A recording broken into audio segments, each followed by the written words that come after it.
امامہ کے لیے وہ ایک نئے سفر کا آغاز تھا۔ وہ پہلے کی طرح باقاعدگی سے صبیحہ کے پاس جانے لگی۔ ان اجتماعات میں شرکت نے اسے اگر ایک طرف اپنے فیصلے پر استقامت بخشی تو دوسری طرف اس باقی ماندہ شبہات کو بھی دور کر دیا۔ مذہب تبدیل کرنے کا فیصلہ امامہ کے لیے کوئی چھوٹا یا معمولی فیصلہ نہیں تھا۔ اس ایک فیصلے نے اس کی زندگی کے ہر معاملے کو متاثر کیا تھا۔ وہ اب ازد سے شادی نہیں کر سکتی تھی کیونکہ وہ غیر مسلم تھا۔ اسے جلد یا بدیر اپنے گھر والوں سے علیحدگی بھی اختیار کرنی تھی کیونکہ وہ اب ایسے کسی ماحول میں رہنا نہیں چاہتی تھی جہاں اسلام، شاعر اور عقائد میں اتنے دھڑلے سے تحریفات کی جاتی تھی۔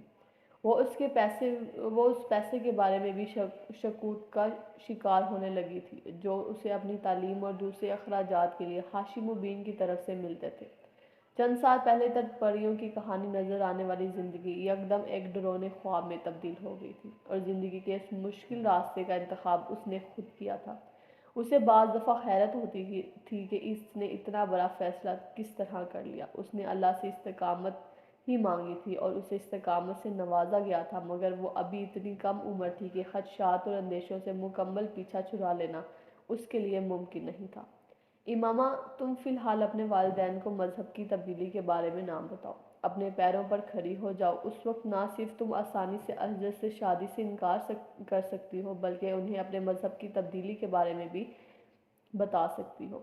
صبیحہ نے ایک بار اس کے خدشات سننے کے بعد اسے مشورہ دیا۔ میں اس پیسے کو اپنے اوپر خرچ کرنا نہیں چاہتی جو میرے بابا مجھے دیتے ہیں، اب جبکہ میں جانتی ہوں کہ میرے والد ایک جھوٹے مذہب کی تبلیغ کر رہے ہیں۔ یہ جائز تو نہیں ہے کہ میں ایسے شخص سے اپنے اخراجات کے لیے رقم لوں۔ تم ٹھیک کہتی ہو، مگر تمہارے پاس فی الحال کوئی دوسرا راستہ نہیں ہے۔ بہتر ہے تم اپنی تعلیم مکمل کر لو، اس کے بعد تمہیں اپنے والد سے بھی کچھ نہیں لینا پڑے گا۔ صبیحہ نے اسے سمجھایا۔ صبیحہ اگر اسے یہ راہ نہ دکھاتی تب بھی امامہ کے پاس اس کے علاوہ کچھ نہیں کر سکتی تھی۔ اس میں فی الحال اتنی ہمت نہیں تھی کہ وہ اپنی زندگی کی سب سے بڑی خواہش چھوڑ دیتی۔ اس وقت رات کے 10 بجے تھے جب وہ سنیما سے باہر نکل آیا تھا۔ اس کے ہاتھ میں اب بھی پاپ کارن کا پیکٹ تھا۔ وہ کسی گہری سوچ میں ڈوبا ہوا پاپ کارن کھاتے ہوئے سڑک پر چل رہا تھا۔ آدھا گھنٹے تک سڑک ناپنے رہنے کے بعد اس نے ایک بہت بڑے بنگلے کی گھنٹی بجائی۔ صاحب، کھانا لگا دوں؟ لاؤنج میں داخل ہوتے ہی ملازم نے اسے دیکھ کر پوچھا۔ نہیں، اس نے نفی میں سر ہلاتے ہوئے کہا۔ دودھ؟ نہیں۔ وہ رکے بغیر وہاں سے گزرتا چلا گیا۔ اپنے کمرے میں داخل ہو کر اس نے دروازہ بند کر لیا۔ کمرے کی لائٹ آن کر کے وہ کچھ دیر بے مقصد ادھر ادھر دیکھتا رہا، پھر باتھ روم کی طرف بڑھ گیا۔ شیونگ کٹ نکال کر اس کے اندر سے ایک ریزر بلیڈ نکال لیا اور اسے لے کر باتھ روم میں آ گیا۔ اپنے بیڈ پر بیٹھ کر اس نے سائڈ ٹیبل پر پڑا ہوا لیمپ جلا لیا اور بیڈ روم کی ٹیوب لائٹ بند کر دی۔ ریزر بلیڈ کے اوپر موجود ریپر کو اتار کر وہ کچھ دیر لیمپ کی روشنی میں اس کی تیز دھار کو دیکھتا رہا، پھر اس نے بلیڈ کے ساتھ اپنے دائیں ہاتھ کی کلائی کی رگ کو ایک جھٹکے سے کاٹ دیا۔ اس کے منہ سے ایک سسکی نکلی اور پھر اس نے ہونٹ پیچ لیا۔ وہ اپنی آنکھوں کو کھلا رکھنے کی کوشش کر رہا تھا۔ اس کی کلائی بیڈ سے نیچے لٹک رہی تھی اور خون کی دھار اب سیدھا کارپیٹ پر گر کر اس میں جذب ہو رہی تھی۔ اس کا ذہن جیسے کسی گہری کھائی میں جا رہا تھا۔ پھر اس نے کچھ دھماکے سنے۔ تاریکی میں جاتا ہوا ذہن ایک بار پھر دھماکے کے ساتھ روشنی میں آ گیا۔ شور اب بڑھتا جا رہا تھا۔ وہ فوری طور پر شور کی وجہ سمجھ نہیں پا رہا تھا۔ اس نے ایک بار پھر اپنی آنکھیں کھول دی، مگر وہ کسی چیز کو سمجھ نہیں پا رہا تھا۔ وہ سو رہی تھی جب ہڑبڑا کر اٹھ بیٹھی۔ کوئی اس کا دروازہ بجا رہا تھا۔ امامہ، امامہ! وسیم دروازہ بجاتے ہوئے بلند آواز میں اس کا نام پکار رہا تھا۔ کیا ہوا ہے؟ کیوں چلا رہے ہو؟ دروازہ کھولتے ہی اس نے کچھ حواس باختگی کے عالم میں وسیم سے پوچھا، جس کا رنگ اڑا ہوا تھا۔ فرسٹ ایڈ باکس ہے تمہارے پاس؟ وسیم نے اسے دیکھتے ہی فوراً پوچھا۔ ہاں، کیوں؟ وہ مزید پریشان ہوئی۔ بس اسے لے کر میرے ساتھ آ جاؤ، وسیم نے کمرے کے اندر داخل ہوتے ہوئے کہا۔ کیا ہوا؟ اس کے پیروں کے نیچے سے جیسے زمین کھسکنے لگی۔ چوچو نے پھر خودکشی کی کوشش کی ہے، اپنی کلائی کاٹ لی ہے اس نے، ملازم آیا ہوا ہے نیچے اس کا، تم میرے ساتھ چلو۔ امامہ نے بے اختیار اطمینان بھرا سانس لیا۔ تمہارے اس دوست کو مینٹل ہاسپٹل میں ہونا چاہیے، جس طرح کی حرکتیں کرتا پھرتا ہے۔ امامہ نے ناگواری سے اپنے بیڈ پر پڑا ہوا دوپٹہ اوڑھتے ہوئے کہا۔ میں تو اسے دیکھتے ہی بھاگ آیا ہوں، ابھی وہ ہوش میں تھا۔ اس نے مڑ کر امامہ کو بتایا۔ وہ دونوں اب آگے پیچھے سیڑھیاں اتر رہے تھے۔ تم اسے ہاسپٹل لے جاتے، امامہ نے آخری سیڑھی پر پہنچ کر کہا۔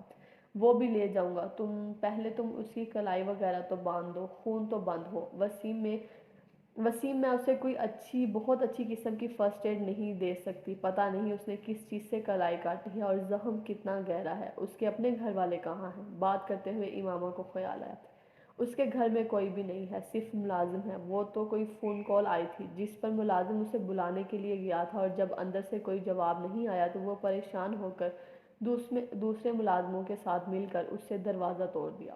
وہ دونوں ساتھ ساتھ چلتے ہوئے اب اپنے گھر سے باہر نکل آئے۔ تمہارا یہ دوست جو ہے نا، امامہ نے کچھ ناراضی کے عالم میں وسیم کے ساتھ چلتے ہوئے سلار کے بارے میں کچھ کہنا چاہا، مگر وسیم نے غصے میں پلٹ کر اس کو جھڑک دیا۔ فار گاڈ سیک، اپنی لعنت ملامت بند نہیں کر سکتی تم؟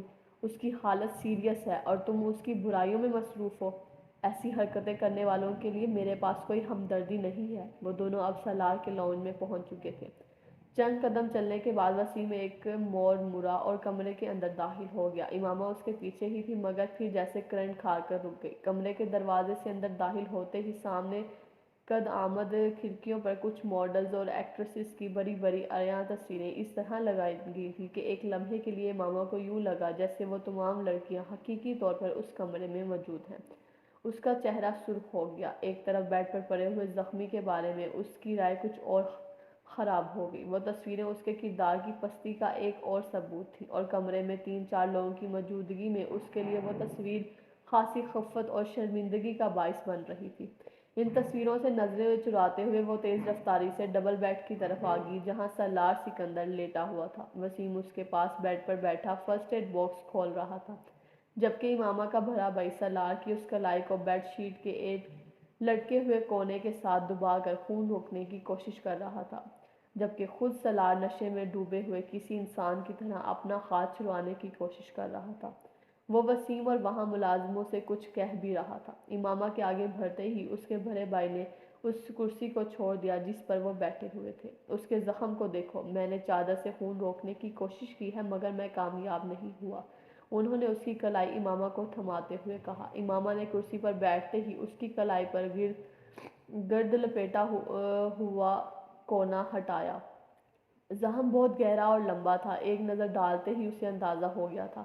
سالار نے پھر ایک جھٹکے کے ساتھ اپنا ہاتھ کھینچنے کی کوشش کی مگر امامہ مضبوطی سے کلائی کے کچھ نیچے سے اس کا بازو پکڑے رہی تھی۔ وسیم، بس بینڈیج نکال دو، یہ زخم بہت گہرا ہے، یہاں کچھ نہیں ہو سکتا، بینڈیج کرنے سے خون رک جائے گا، پھر تم لوگ اسے ہاسپٹل لے جاؤ۔ اس نے ایک نظر نیچے کارپٹ پر جذب ہوتے ہوئے خون پر ڈالی۔ وسیم تیزی سے فرسٹ ایڈ باکس میں بینڈیج نکالنے لگا۔ سالار نے بیڈ پر لیٹے لیٹے اپنے سر کو جھٹکا دیا اور آنکھیں کھولنے کی کوشش کی۔ اس کی آنکھوں کے سامنے اب دھندلاہٹ سی تھی، مگر اس کے باوجود اس نے اپنے بیڈ سے کچھ فاصلے پر بیٹھی ہوئی اس لڑکی اور اس کے ہاتھ میں موجود اپنا بازو کو دیکھا۔ کچھ مشتعل ہو کر اس نے ایک اور جھٹکے کے ساتھ اپنا ہاتھ اس لڑکی کے ہاتھ سے آزاد کرانے کی کوشش کی۔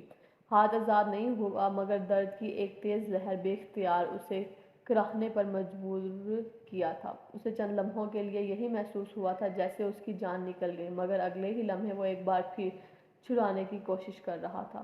تم دفع ہو جاؤ، جاؤ، کہاں سے آ گئے ہو؟ اس نے کچھ مشتعل ہو کر لڑکھڑاتے ہوئے لہجے میں کہا۔ یہ میرا کمرہ ہے، تم لوگوں کو اندر آنے کی جرأت کیسے ہوئی؟ تم وسیم، تم دفع ہو جاؤ، get lost, just get lost, bloody bastard, اس نے بلند آواز میں مگر لڑکھڑاتی زبان سے کہا۔ امامہ نے اس کے منہ سے نکلنے والی گالیوں کو سنا۔ ایک لمحے کے لیے اس کے چہرے کا رنگ بدلا مگر وہ پھر اس کا ہاتھ مضبوطی سے پکڑے بیٹھی تھی۔ اس نے وسیم سے کاٹن لے کر کراہتے ہوئے سالار کی کلائی کے زخم پر رکھ دی جو ہاتھ کو کھینچنے اور ہلانے سے باز نہیں آ رہا تھا، اور وسیم کے ہاتھ سے لے کر لپیٹنا شروع کر دیا۔ سالار نے دھندلائی ہوئی آنکھوں کے ساتھ اپنی کلائی کے گرد کسی چیز کی نرمی کو محسوس کیا۔ کچھ بے بسی اور جھنجھلاہٹ کے عالم میں سالار نے اپنے بائیں ہاتھ کے زور سے اپنے دائیں ہاتھ کو چھڑانے کی کوشش کی۔ دھندلائی ہوئی آنکھوں کے ساتھ اس کا آگے بڑھنے والا بایاں ہاتھ لڑکی کے سر سے ٹکرایا تھا۔ اس کے سر سے نہ صرف دوپٹہ اترا تھا بلکہ اس کے بال بھی کھل گئے تھے۔ امامہ نے ہڑبڑا کر اسے دیکھا جو ایک بار پھر اپنا بایاں ہاتھ آگے لا رہا تھا۔ امامہ نے اپنے بائیں ہاتھ سے اس کی کلائی کو پکڑے رکھا تھا جبکہ دائیں ہاتھ میں پکڑی ہوئی بینڈیج چھوڑ کر اپنی پوری قوت سے اپنا دایاں ہاتھ اس کے دائیں گال پر سے مارا۔ تھپڑ اتنا زناٹے دار تھا کہ ایک لمحے کے لیے سالار کی آنکھوں کے سامنے چھائی ہوئی دھند چھٹ گئی۔ کھلے منہ اور آنکھوں کے ساتھ دم بخود اس نے اس لڑکی کو دیکھا تھا جو سرخ چہرے کے ساتھ بلند آواز میں اس سے کچھ کہہ رہی تھی۔ اب اگر تم ہلے تو میں تمہارا اور دوسرا ہاتھ بھی کاٹ دوں گی، سنا تم نے؟ سالار نے اس لڑکی کے عقب میں وسیم کو کچھ کہتے سنا، مگر وہ کچھ نہیں سمجھ پایا۔ اس کا ذہن مکمل طور پر تاریکی میں ڈوب رہا تھا۔ مگر اس نے پھر ایک آواز سنی، نسوانی آواز، اس کا بلڈ پریشر چیک کرو۔ سالار کو بے اختیار چند لمحے پہلے اس گال پر پڑنے والا تھپڑ یاد آیا۔ وہ چاہنے کے باوجود آنکھیں نہیں کھول سکا۔ وہی نسوانی آواز ایک بار پھر گونجنے لگی، مگر اس بار وہ اس آواز کو کوئی مفہوم نہیں پہنا سکا۔ اس کا ذہن مکمل طور پر تاریکی میں ڈوب گیا تھا۔ اگلی بار جب اسے ہوش آیا تو وہ ایک پرائیویٹ کلینک میں موجود تھا۔ آنکھیں کھول کر اس نے ایک بار پھر اپنے ارد گرد دیکھنے کی کوشش کی۔ کمرے میں اس وقت ایک نرس موجود تھی جو اس کے پاس کھڑی ڈرپ کو صحیح کرنے میں مصروف تھی۔ سالار نے اسے مسکراتے دیکھا تھا اور اس سے کچھ کہنا چاہ رہا تھا، مگر اس کا ذہن ایک بار پھر تاریکی میں ڈوب گیا۔ دوسری بار اسے کب ہوش آیا اسے اندازہ نہیں تھا، مگر دوسری بار آنکھیں کھولنے پر اس نے اس کمرے میں کچھ شناسا چہرے دیکھے تھے۔ اسے آنکھیں کھولتے دیکھ کر ممی اس کی طرف بھر آئی تھی۔ کیسا محسوس کر رہے ہو تم؟ انہوں نے اس پر جھپکتے ہوئے بے تابی سے کہا۔ جسٹ فائن، سالار نے دور کھڑے سکندر عثمان کو دیکھتے ہوئے دھیمے لہجے میں کہا۔ اس سے پہلے کہ اس کی ممی کچھ اور کہتی، کمرے میں موجود ایک ڈاکٹر آگے آ گیا اور اس کی نبض چیک کرنے لگا تھا۔ ڈاکٹر نے انجیکشن لگانے کے بعد ایک بار پھر اسے ڈرپ لگائی۔ سالار نے کچھ بیزاری کے ساتھ یہ کارروائیاں دیکھی۔ ڈرپ لگانے کے بعد وہ سکندر عثمان اور اس کی بیوی سے باتیں کرنے لگے۔ سالار اس گفتگو کے دوران چھت کو گھورتا رہا، پھر کچھ دیر بعد ڈاکٹر کمرے سے نکل گیا۔ کمرے میں اب بالکل خاموشی تھی۔ سکندر عثمان اور اس کی بیوی اپنا سر پکڑے بیٹھے تھے۔ ان کی تمام کوششیں اور احتیاط کے باوجود سالار سکندر کی خودکشی کی چوتھی کوشش تھی اور اس بار وہ واقعی مرتے مرتے بچا تھا۔ ڈاکٹر کے مطابق اگر چند منٹوں کی تاخیر ہو جاتی تو وہ اسے نہیں بچا سکتے تھے۔ سکندر اور اس کی بیوی کو ملازم نے رات کے 2 بجے سالار کی خودکشی کی اس کوشش کے بارے میں بتایا تھا اور وہ دونوں میاں بیوی پوری رات سو نہیں سکے تھے۔ سکندر عثمان نے صبح فلائٹ ملنے تک تقریباً 150 سگریٹ پھونک ڈالے تھے، مگر اس کے باوجود ان کی بے چینی اور اضطراب میں کمی نہیں ہو پا رہی تھی۔ میری سمجھ میں نہیں آتا یہ آخر اس طرح حرکتیں کیوں کرتا ہے، آخر اس پر ہماری نصیحتوں اور ہمارے سمجھانے کا اثر کیوں نہیں ہوا؟ سکندر عثمان نے دوران سفر کہا۔ میرا تو دماغ پھٹنے لگا ہے جب میں اس کے بارے میں سوچتا ہوں۔ کیا نہیں کیا میں نے اس کے لیے؟ ہر سہولت، بہترین تعلیم، حتیٰ کہ بڑے سے بڑے سائیکیٹرسٹ کو دکھا چکا ہوں، مگر نتیجہ وہی ڈھاک کے 3 بات۔ میری تو سمجھ میں نہیں آتا کہ مجھ سے کیا غلطی ہو گئی ہے جو مجھے یہ سزا مل رہی ہے۔ جاننے والوں کے درمیان مذاق بن گیا ہوں میں اس کی وجہ سے۔ عثمان سکندر بہت پریشان تھے۔ ہر وقت میرا دم حلق میں اٹکا رہتا ہے کہ پتہ نہیں وہ کس وقت کیا کر گزرے۔ اتنی احتیاط برتنے کا نتیجہ یہ نکلا کہ ایک بار ہم غافل ہوئے اور وہ پھر وہی حرکت کر گزرا ہے۔ طیبہ نے اپنی آنکھوں میں امڑتے ہوئے آنسو کو ٹیشو کے ساتھ صاف کیا۔ وہ دونوں اس طرح کی باتیں کرتے ہوئے کراچی سے اسلام آباد آئے تھے، مگر سالار کے سامنے اگر وہ دونوں کو چپ لگ گئی تھی۔ ان دونوں ہی کو سمجھ میں نہیں آ رہا تھا کہ وہ اس حالت میں اس سے کیا کہیں۔ سالار کو ان کی دلی اور ذہنی کیفیات کا اچھی طرح اندازہ تھا اور ان کی خاموشی کو وہ غنیمت جان رہا تھا۔ انہوں نے اس دن اس سے کچھ نہیں کہا تھا۔ اگلے دن بھی وہ دونوں خاموش ہی رہے، مگر تیسرے دن ان دونوں نے اپنی خاموشی توڑ دی۔ مجھے صرف یہ بتاؤ کہ آخر تم یہ سب کیوں کر رہے ہو؟ سکندر نے اس رات بڑی تحمل مزاج کے ساتھ گفتگو کا آغاز کیا۔ آخر تمہارے ساتھ مسئلہ کیا ہے؟ تم نے وعدہ کیا تھا کہ تم ایسی کوئی حرکت نہیں کرو گے۔ میں نے اسی وعدے پر تمہیں اسپورٹس کار بھی لے کر دی تھی۔ ہر بات مان رہے ہیں ہم لوگ تمہاری، پھر بھی تمہیں قطعاً احساس نہیں ہے کہ ہم لوگوں کا نہ خاندان کی عزت کا۔ سالار اسی طرح چپ بیٹھا تھا۔ کسی اور کا نہیں تو ہم دونوں کا ہی خیال کرو، تمہاری وجہ سے ہماری راتوں کی نیندیں اڑ گئی ہیں۔ طیبہ نے کہا۔ تمہیں کوئی پریشانی، کوئی پرابلم ہے تو ہم سے ڈسکس کرو، ہم سے کہو، مگر اس طرح مرنے کی کوشش کرنا۔ تم نے کبھی سوچا ہے کہ اگر تم ان کوششوں میں کامیاب ہو جاتے ہو تو ہمارا کیا ہوگا؟ سالار خاموشی سے ان کی باتیں سنتا رہا۔ ان کی باتوں میں کچھ بھی نیا نہیں تھا۔ خودکشی کی ہر کوشش کے بعد وہ ان سے اسی طرح کی باتیں سنتا تھا۔ کچھ بولو، چپ کیوں ہو؟ کچھ سمجھ میں آ رہا ہے تمہیں؟ طیبہ نے جھنجھلا کر کہا۔ وہ انہیں دیکھنے لگا۔ ماں باپ کو اس طرح ذلیل کر کے بڑی خوشی ملتی ہے تمہیں؟ اس قدر شاندار مستقبل ہے تمہارا اور اپنی احمقانہ حرکتوں سے اپنی زندگی ختم کرنے کی کوشش کر رہے ہو۔ لوگ ترستے ہیں اس طرح کے ایکیڈیمک ریکارڈ کے لیے۔ سکندر عثمان نے اسے اس کا ایکیڈیمک ریکارڈ یاد دلانے کی کوشش کی۔ سالار نے بے اختیار ایک جماہی لی۔ وہ جانتا تھا اب وہ اس کے بچپن سے لے کر اب تک کی کامیابی کو دہرانا شروع کریں گے۔ ایسا ہی ہوا تھا۔ اگلے چند 15 منٹ اس موضوع پر بولنے کے بعد انہوں نے تھک کر پوچھا، آخر کچھ بول کیوں نہیں رہے؟ بولو۔ میں کیا بولوں؟ سب کچھ تو آپ دونوں نے کہہ دیا، سالار نے کچھ اکتائے ہوئے انداز میں کہا۔ میری زندگی میرا پرسنل معاملہ ہے، پھر بھی میں نے آپ کو بتایا کہ دراصل مرنے کی کوشش نہیں کر رہا۔ سکندر نے اس کی بات کاٹ دی۔ تم جو بھی کر رہے ہو وہ مت کرو، ہم پر کچھ رحم کھاؤ۔ سالار نے ناراضی سے باپ کو دیکھا۔ تم آخر یہ کیوں نہیں کہہ دیتے کہ تم آئندہ ایسی حرکت نہیں کرو گے؟ فضول میں بحث کیوں کرتے جا رہے ہو؟ اس بار طیبہ نے اس سے کہا۔ اچھا ٹھیک ہے، نہیں کروں گا ایسی کوئی بھی حرکت، سالار نے بیزاری سے جیسے ان دونوں سے جان چھڑانے کے لیے کہا۔ سکندر نے ایک گہری سانس لی اور اس کے وعدے پر مطمئن نہ ہوئے تھے، اور نہ ان کی بیوی، مگر ایسے وعدے لینے کے علاوہ ان کے پاس کوئی اور چارہ نہیں تھا۔ وہ بچپن سے اپنے بیٹے پر فخر کرتے آ رہے تھے، مگر پچھلے کچھ سالوں سے ان کا وہ فخر ختم ہو گیا تھا۔ جتنا پریشان انہیں سالار نے کیا تھا، اتنا ان کے باقی بچوں نے مل کر بھی نہیں کیا تھا۔ اب کیسا ہے تمہارا دوست؟ گئے تھے تم اس کی خیریت دریافت کرنے؟ امامہ وسیم کے ساتھ مارکیٹ جا رہی تھی، اچانک اسے سالار کا خیال آیا۔ پہلے سے تو حالت کافی بہتر ہے اس کی، شاید کل پرسوں تک ڈسچارج ہو جائے۔ وسیم نے اسے سالار کے بارے میں تفصیلاً سے آگاہ کیا۔ تم چلو گی واپس پھر اس کو دیکھنے؟ وسیم کو اچانک خیال آیا۔ میں؟ امامہ حیران ہوگی۔ میں کیا کروں گی جا کر؟ خیریت دریافت کرنا، اور کیا کرنا ہے تمہیں؟ وسیم نے سنجیدگی سے کہا۔ اچھا، امامہ نے کچھ تامل سے کہا۔ چلو ٹھیک ہے، چلیں گے، حالانکہ اس طرح کے مریض کی عیادت کرنا فضول ہے۔ اس نے لاپرواہی سے کندھے اچکاتے ہوئے کہا۔ ایسے مجھے توقع تھی کہ اس کے پیرنٹس ہمارے گھر آئیں گے، شکریہ وغیرہ ادا کرنے کے کہ ہم نے ان کے بیٹے کی جان بچائی، کس قدر بروقت مدد کی تھی ہم نے، مگر انہوں نے تو بھولے سے ہمارے گھر کا رخ نہیں کیا۔ امامہ نے تبصرہ کیا۔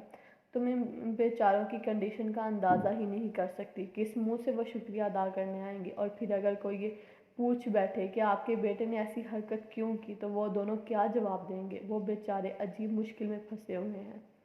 وسیم نے قدرے افسوس کرنے والے انداز میں کہا۔ ویسے اس کے پیرنٹس نے میرا بہت شکریہ ادا کیا ہے، اور امی اور بابا پرسوں جب اس کی خیریت دریافت کرنے گئے تھے تو انہوں نے وہاں بھی ان دونوں کا بہت شکریہ ادا کیا تھا۔ یہ تو امی اور بابا کی سمجھداری تھی کہ انہوں نے اس سے کوئی سوال نہیں کیا اور سالار کے بارے میں، ورنہ تو ادھر بھی خاصی خفت کا سامنا کرنا پڑتا انہیں۔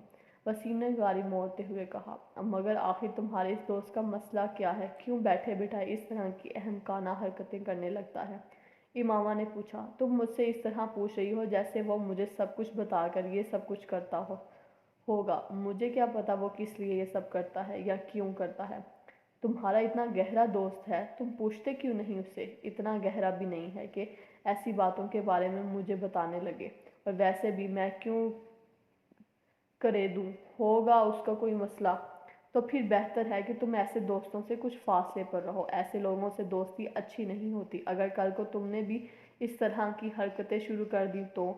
ویسے تم نے ان دن جو حرکت کی تھی وہ اگر اسے یاد رہی تو ہماری دوستی بھی خود ہی خاصا فرق آ جائے گا۔ وسیم نے کچھ جتانے والے انداز میں کہا۔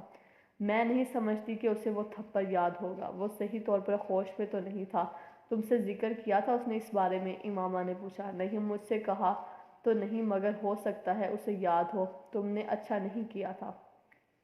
اس نے حرکت ہی ایسی کی تھی، ایک تو اپنا ہاتھ کھینچ رہا تھا، دوسرے گالیاں دے رہا تھا، اوپر سے میرا دوپٹہ بھی کھینچ لیا۔ اس نے دوپٹہ نہیں کھینچا تھا، اس کا ہاتھ لگا تھا، وسیم نے سالار کا دفاع کرتے ہوئے کہا۔ جو بھی تھا، اس وقت تو مجھے بہت غصہ آیا تھا، مگر بعد میں مجھے بھی افسوس ہوا تھا، اور میں نے تو اللہ کا شکر ادا کیا ہے کہ وہ بچ گیا۔ اگر کہیں وہ مر جاتا تو مجھے تو بہت ہی پچھتاوا ہوتا اپنے اس تھپڑ کا۔ امامہ نے قدرے معذرت خواہ انداز میں کہا۔ چلو تم آج جا رہی ہو تو معذرت کر لینا، وسیم نے مشورہ دیا۔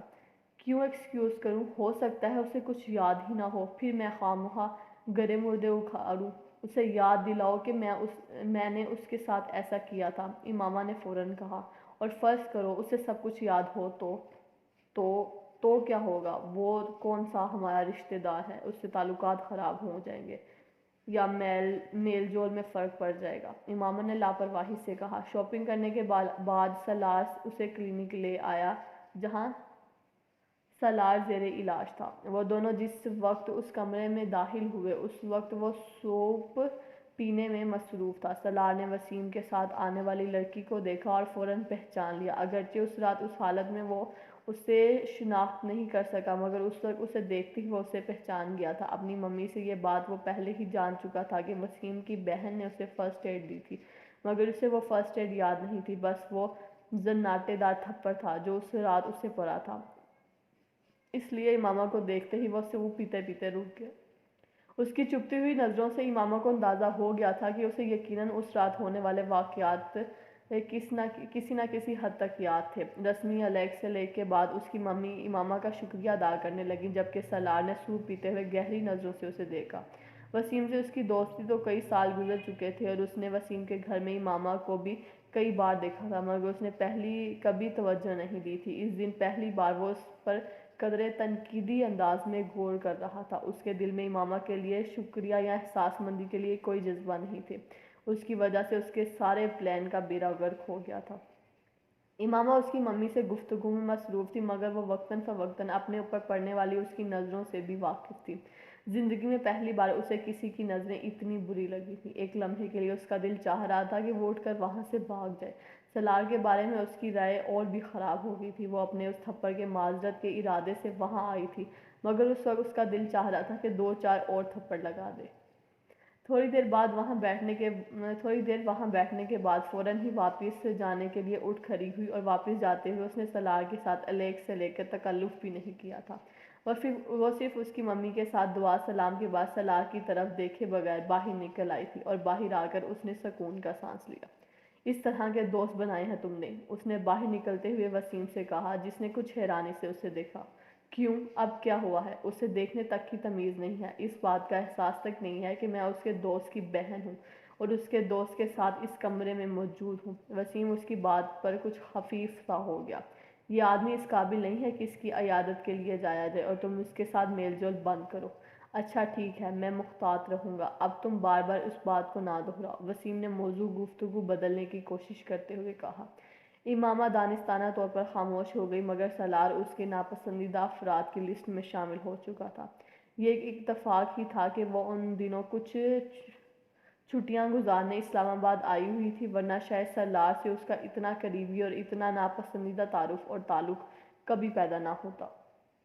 اسلام قبول کرنے کے بعد اس نے پہلی بار جلال انصر کو تب قریب سے دیکھا جب ایک دن وہ چاروں کالج کے لان میں بیٹھی گفتگو میں مصروف تھی اور وہاں کسی کام سے آیا تھا۔ رسمی سی علیگ کے بعد وہ زینب کے ساتھ چند قدم دور جا کر کھڑا ہو گیا۔ امامہ اس کے چہرے سے نظریں نہیں ہٹا سکی۔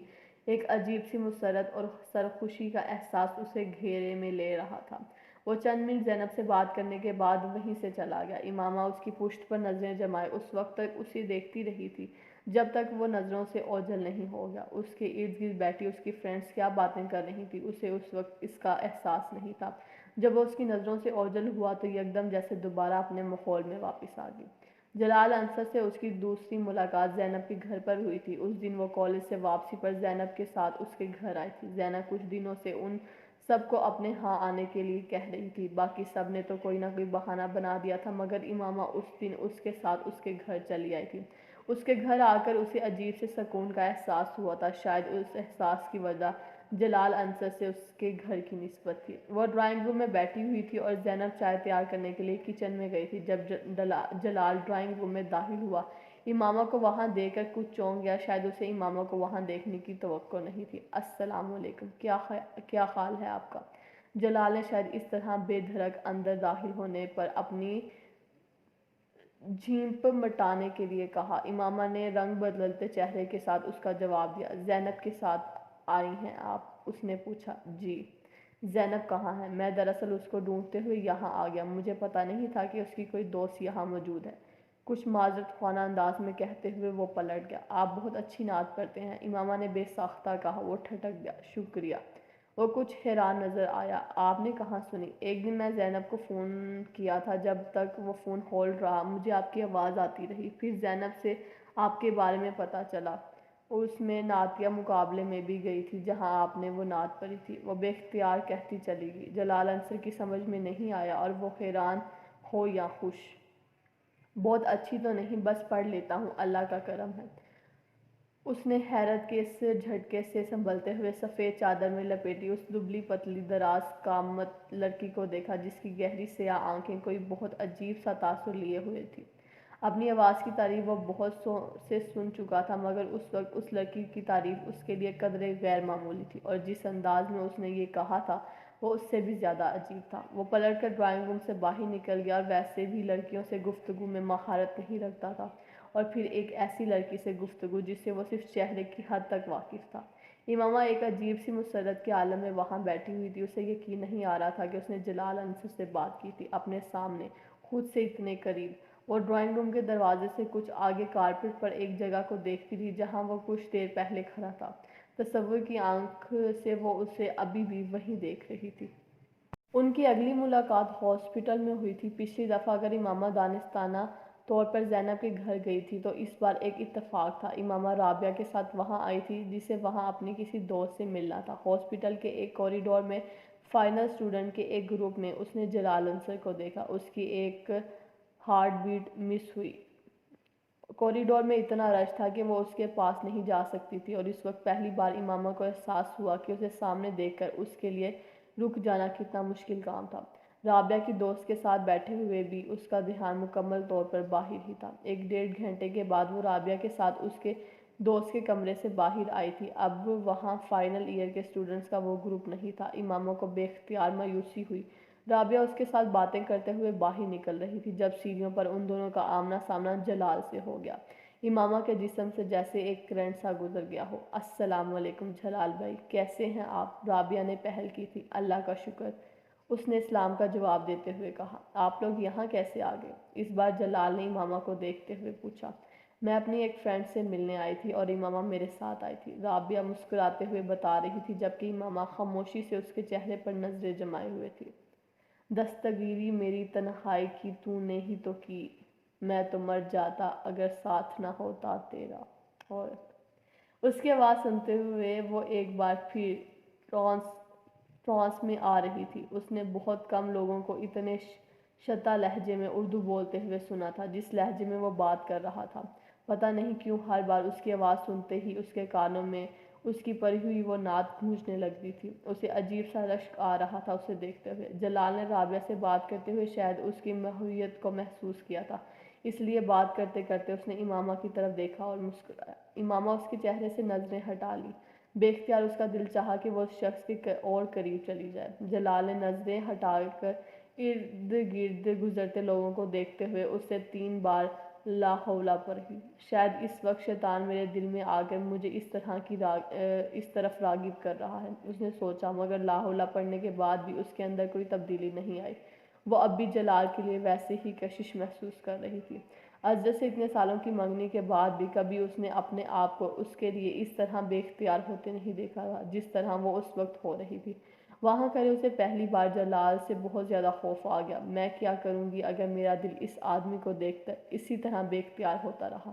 آخر اسے دیکھ کر مجھے اس نے جیسے بے بسی کے عالم میں سوچا، میں اتنی کمزور تو کبھی بھی نہیں تھی کہ اس جیسے آدمی کو دیکھ کر اس طرح اس نے اپنے وجود